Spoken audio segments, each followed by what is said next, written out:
First time আমি coffee cake try করলাম। এটা কিন্তু আমার কাছে বেশ ভালো লেগেছে, আমি যেহেতু কফি লাভার। তো এখানে হচ্ছে কেকটা বানানোর জন্য 2টা ডিমের সাথে হাফ কাপ চিনি দিয়ে এটা ভালো করে বিট করে নিয়েছি। এখন লাগছে হাফ কাপ পরিমাণে তেল। আমি এখানে হাফ কাপ পরিমাণে তেল নিয়েছি, রেগুলার সয়াবিন তেল। এটাও হচ্ছে আরও একটু বিট করে নিয়েছি।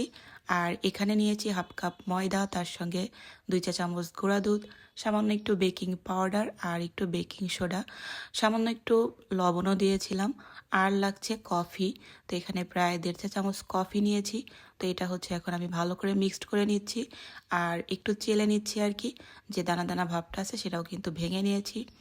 আর এখন হচ্ছে সেই ডিমের ফর্মের সাথে ভালো করে মিক্সড করে নিয়েছি আর একটা কেক মোল্ডের মধ্যে কিন্তু ঢেলে নিয়েছি।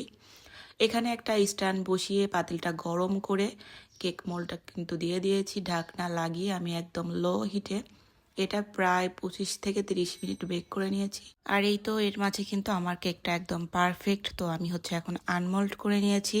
কেকটা এখন কেটে নিচ্ছিলাম। গত 2 দিন হচ্ছে আদিবা কেক খেতে চাচ্ছিল, তো আমি আর কি বানাতে পারছিলাম না। তো মনে হলো একটু ডিফারেন্টভাবে কেকটা বানিয়ে দেখি কেমন হয়, যেহেতু আমি কফি খেতে পছন্দ করি। তো এর মধ্যে খুবই সুন্দর একটা কফির ফ্লেভার পাওয়া যাচ্ছিল, আমার কাছে খুবই ভালো লেগেছে।